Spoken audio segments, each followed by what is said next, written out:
ಕರ್ನಾಟಕ ಕಾರಬಾರು ವಿಶೇಷ ಕಾರ್ಯಕ್ರಮಕ್ಕೆ ತಮಗೆಲ್ಲರಿಗೂ ಆತ್ಮೀಯ ಸ್ವಾಗತ. ಲೀಲಾವತಿ ಅವರ ಪುತ್ರ ವಿನೋದ್ ರಾಜ್ ಇವತ್ತು ಚಿತ್ರದುರ್ಗದಲ್ಲಿರುವ ರೇಣುಕಾಸ್ವಾಮಿ ಅವರ ಮನೆಗೆ ಹೋಗಿದ್ದರು. ರೇಣುಕಾಸ್ವಾಮಿ ಅವರ ತಂದೆಯವರನ್ನು ಮಾತಾಡಿಸಿದರು. ನಿನ್ನೆಯಷ್ಟೇ ಅವರು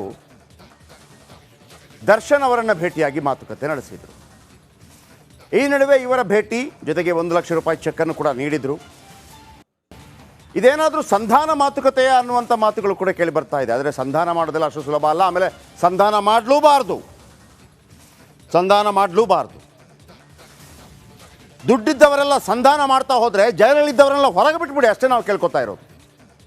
ರೇಣುಕಾಸ್ವಾಮಿ ಹತ್ಯೆ ಕೇಸ್ ದೇಶಾದ್ಯಂತ ಭಾರಿ ಚರ್ಚೆಗೆ ಗ್ರಾಸವಾಗಿದೆ. ಇಡೀ ದೇಶಾದ್ಯಂತ ನಮ್ಮ ಬಗ್ಗೆ ಮಾತಾಡ್ತಿದ್ದಾರೆ. ಯಾವುದರ ಬಗ್ಗೆ? ಒಳ್ಳೆ ವಿಚಾರಕ್ಕಲ್ಲ. ಒಂದು ಕಡೆ ಸ್ಕ್ಯಾಮ್ ಬಗ್ಗೆ, ಒಂದು ಕಡೆ ಚಿತ್ರನಟರು ಮಾಡುವಂಥ ಅನಾಹುತಗಳ ಬಗ್ಗೆ. ಈ ನಡುವೆ ಅಲ್ಲೊಬ್ಬ ಹಿರಿಯ ನಟ ವಿನೋದ್ ರಾಜ್ ರೇಣುಕಾಸ್ವಾಮಿಯವರನ್ನು ಅವರ ತಂದೆಯನ್ನು ಭೇಟಿಯಾಗಿರುವುದು ಸಂಧಾನಕ್ಕೆ ಮುಂದಾದ್ರ ಅನ್ನೋ ಪ್ರಶ್ನೆ ಉದ್ಭವ ಆಗಿದೆ. ಇದರ ಒಂದು ರಿಪೋರ್ಟ್ ಇದೀಗ ನಿಮ್ಮ ಮುಂದೆ.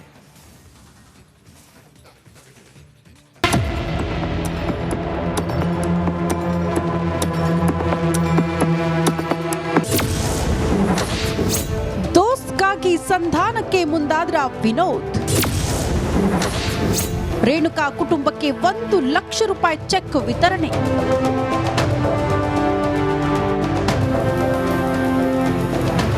ರೇಣುಕಾ ಸ್ವಾಮಿಯನ್ನ ಕೊಂದು ಜೈಲು ಸೇರಿರುವ ದರ್ಶನ್ ಅಲ್ಲಿಂದ ಹೊರಬರಲಾಗದೆ ನರಕ ಯಾತನೆ ಅನುಭವಿಸುತ್ತಿದ್ದಾರೆ. ಅವರ ಆಪ್ತರು ಒಬ್ಬರಾದ್ಮೇಲೆ ಒಬ್ಬರಂತೆ ಭೇಟಿ ನೀಡಿ ಸಾಂತ್ವನ ಹೇಳ್ತಿದ್ದಾರೆ. ಮೊನ್ನೆಯೂ ದರ್ಶನ್ ಪತ್ನಿ ವಿಜಯಲಕ್ಷ್ಮಿ ಜೊತೆ ವಿನೋದ್ ರಾಜ್ ದರ್ಶನ್ ಅವರನ್ನ ಭೇಟಿಯಾಗಿದ್ರು.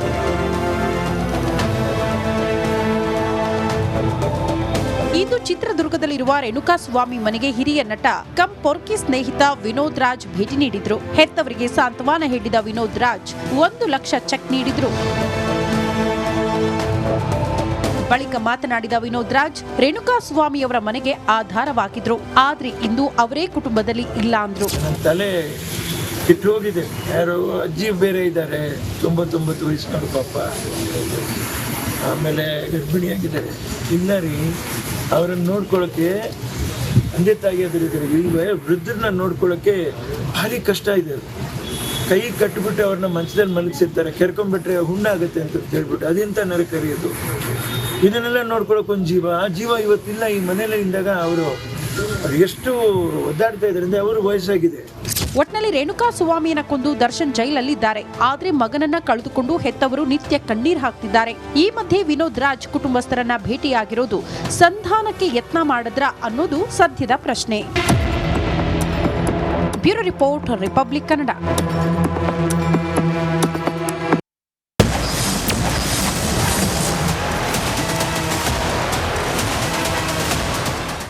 ವಿನೋದ್ ರಾಜ್ ಅವರು ಕೂಡ ಓರ್ವ ಭಾವುಕ ಜೀವಿ. ತನ್ನ ತಾಯಿಯನ್ನು ಕಳ್ಕೊಂಡಾಗ ತನ್ನ ತಾಯಿಗಾಗಿ ಯಾವೆಲ್ಲ ತ್ಯಾಗ ಮಾಡಿದ್ರು ಗೊತ್ತಿರುವಂಥದ್ದೇ. ಈಗ ವಿನೋದ್ ರಾಜ್ ಕೂಡ ಅರ್ಥ ಆಗಿರ್ಬೋದು, ರೇಣುಕಾಸ್ವಾಮಿ ಇಲ್ಲದೇ ಇದ್ದಾಗ ಅವರ ತಂದೆ ತಾಯಿಯನ್ನು ಯಾರು ನೋಡ್ಕೋತಾರೆ?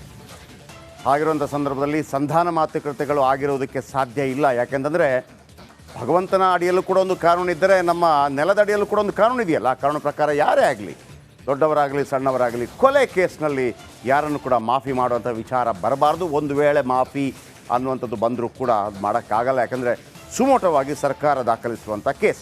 ಈ ನಡುವೆ ದರ್ಶನ್ ವಿರುದ್ಧ ಕೊಲೆ ಆರೋಪ ಬಂದಾಗಿರಿಂದ ಹಿಡಿದು ಜೈಲು ಸೇರೋವರೆಗೂ ಸೈಲೆಂಟ್ ಆಗಿದ್ದವರು ಈಗ ಒಬ್ಬೊಬ್ಬರೇ ಮಾತಾಡೋಕ್ಕೆ ಶುರು ಮಾಡಿದ್ದಾರೆ. ಈ ವ್ಯಕ್ತಿ ಒಬ್ಬಾತ ಮಾತ್ರ ದಾಸನ ಪರ ನಿಲ್ಲದವರಿಗೆ ಪರೋಕ್ಷವಾಗಿ ವಾರ್ನಿಂಗ್ ಕೊಡ್ತಾ ಇದ್ದಾರೆ. ವಾರ್ನಿಂಗ್. ನಿಜ ಹೇಳಬೇಕು ಅಂತಂದರೆ ಇವರೆಲ್ಲ ವಾರ್ನಿಂಗ್ ಕೊಡೋಕ್ಕೆ ಯಾರು? First of all cinema okay, ನಾವೆಲ್ಲ ಮನೋರಂಜನೆ ನೋಡ್ತೀವಿ, ಬಟ್ ಯಾರು ಕೂಡ ಪುಕ್ಷಟೆ ನೋಡಲ್ಲ ಸಿನಿಮಾ. ಎಲ್ಲರೂ ಟಿಕೆಟ್ ಕೊಟ್ಟೇ ನೋಡು. ಅಭಿಮಾನಿಗಳನ್ನು ರಂಜಿಸ್ತೀವಿ, ಮನರಂಜನೆ ಕೊಡ್ತೀವಿ. ಹಾಗಿದ್ರೆ ನೋಡಿ, ಒಂದು 10 ಕೋಟಿ ಪಿಕ್ಚರ್ ಮಾಡಿಬಿಟ್ಟು ಯೂಟ್ಯೂಬಲ್ಲಿ ಹಾಕ್ಬಿಡಿ ಯಾರಾದರೂ, ಆಗಲ್ಲ ತಾನೇ. ಸೊ ಹಾಗಾಗಿ ವಾರ್ನಿಂಗ್ ಕೊಡೋಕ್ಕೆ ಯಾವನಿಗೂ ರೈಟ್ಸ್ ಇಲ್ಲ. ಅಂಥವ್ರ ವಿರುದ್ಧ ನಿರ್ದಾಕ್ಷಿಣ್ಯವಾಗಿ ಕ್ರಮ ಕೈಗೊಳ್ಳಬೇಕು. ಯಾಕೆ ಸ್ಟೋರಿ ಹೇಳ್ತಾ ಇದ್ದೀನಿ, ಬನ್ನಿ ನೋಡೋಣ ರಿಪೋರ್ಟ್.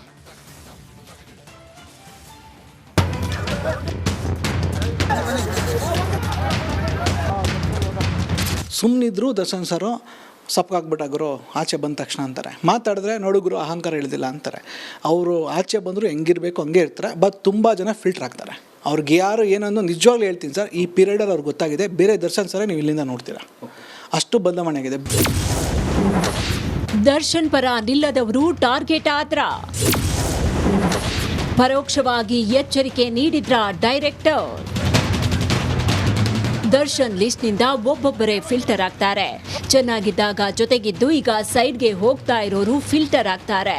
ನ್ಯೂಸ್ ಚಾನೆಲ್ಗಳನ್ನ ನೋಡ್ತಾ ಇದ್ದಂತೆ ಯಾರು ಓಡೋಗ್ತಾ ಇದ್ರೋ ಅವರಿಗೆ ದರ್ಶನ್ ಆಪ್ತ ಹಾಗೂ ನಿರ್ದೇಶಕ ಮಹೇಶ್ ಪರೋಕ್ಷವಾಗಿ ವಾರ್ನಿಂಗ್ ಕೊಟ್ಟಿದ್ದಾರೆ.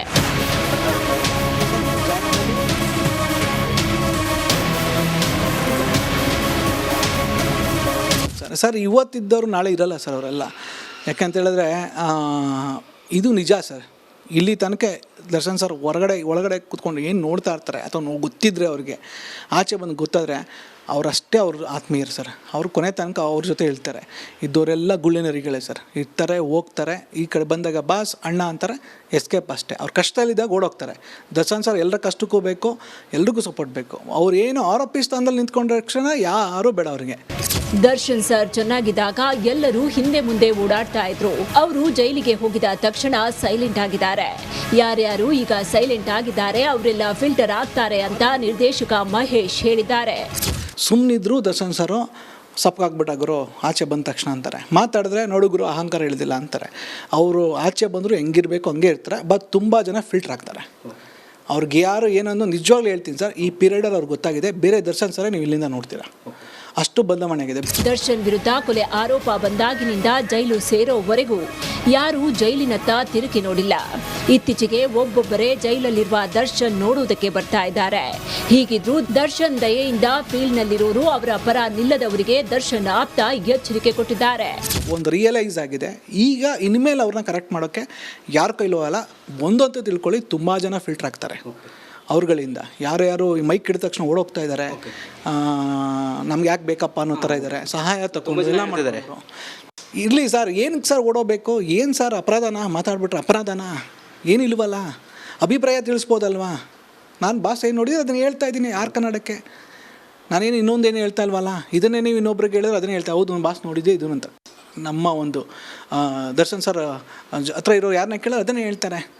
ಗುಳ್ಳೆನರಿ ಥರ ಓಡೋವಂಥದ್ದು ಏನೂ ಇಲ್ಲ ಸರ್. ಅದು ಈ ಕ್ಷಣಕ್ಕೆ ಮಾತಾಡೋ ಅವಶ್ಯಕತೆ ಇದೆ. ಹೊರಗಡೆ ಬಂದಾಗ ಮಾತಾಡೋದಲ್ಲ. ಈ ಕ್ಷಣಕ್ಕೆ ಒಂದು ಅವ್ರ ಕುಟುಂಬಕ್ಕೆ ಒಂದು ಧೈರ್ಯ ತುಂಬುವಂಥ ಆಗ್ಬೋದು. ಎರಡು ಕುಟುಂಬಕ್ಕೂ ನ್ಯಾಯ ಸಿಗಲಿ. ಕ್ಯಾಮ್ರಾ ಮುಂದೆ ಇವಾಗ ಬಂದು ಮಾತಾಡೋ ದರ್ಶನ್ ಆಪ್ತರೆ. ದರ್ಶನ್ ಕೊಲೆ ಕೇಸಲ್ಲಿ ಫಿಟ್ ಆದಾಗ ಎಲ್ಲಿಗೆ ಹೋಗಿದ್ರೆ?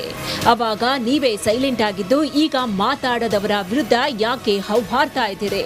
ಇದು ದರ್ಶನ್ ಗ್ಯಾಂಗ್ನ ಮತ್ತೊಂದು ಮುಖದ ಅನಾವರಣ ಆಗಿದೆ. Bureau report, republic Kannada. ಅಲ್ಲ, ಕೊಲೆ ಕೇಸಲ್ಲಿ ಹೋದ ನಂತರ ಕೂಡ ಇಲ್ಲ ಅವ್ರ ಜೊತೆ ಇರಬೇಕು, ಜೈಕಾರ ಹಾಕಬೇಕು. ಅಲ್ಲಿ ರೇಣುಕಾಸ್ವಾಮಿ ಇದ್ದಾರಲ್ಲ, ಅವ್ರ ತಂದೆ ತಾಯಿ ಏನು ಮಾಡಬೇಕು?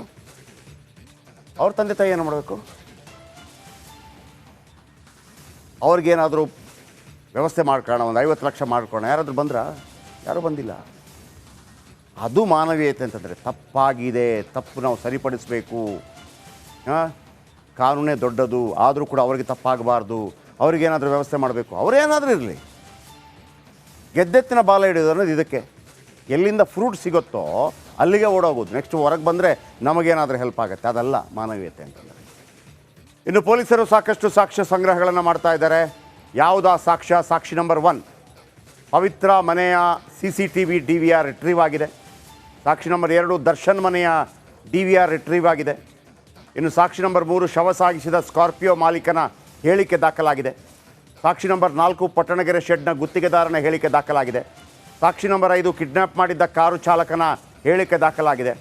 ಸಾಕ್ಷಿ ನಂಬರ್ 6, ಹಲ್ಲೆ ಬಳಿಕ ಆತನ ಫೋಟೋ ಬೇರೆಯವನಿಗೆ ರವಾನೆಯಾಗಿದೆ. ಸಾಕ್ಷಿ ನಂಬರ್ 7, ಮೃತದೇಹ ಬಿಸಾಡಿದ ಬಳಿಕ ನಾಯಂಡಹಳ್ಳಿಗೆ ಬಂದಿದ್ದ ಆರೋಪಿಗಳು. ಸಾಕ್ಷಿ ನಂಬರ್ 8, ಶೆಡ್ನಲ್ಲಿ ಕೆಲಸ ಮಾಡ್ತಾ ಇದ್ದ ಕಿರಣ್ ಹೇಳಿಕೆ ದಾಖಲಾಗಿದೆ. ಸಾಕ್ಷಿ ನಂಬರ್ 9, ಶೆಡ್ನಲ್ಲಿ ಕೆಲಸ ಮಾಡ್ತಾ ಇದ್ದ ಪ್ರವೀಣ್ ಹೇಳಿಕೆ ದಾಖಲಾಗಿದೆ. ಸಾಕ್ಷಿ ನಂಬರ್ 10, ಆರೋಪಿಗಳ ಸಂಪರ್ಕದಲ್ಲಿದ್ದ ಮುತ್ರಾಜ್ ಹೇಳಿಕೆ ದಾಖಲಾಗಿದೆ.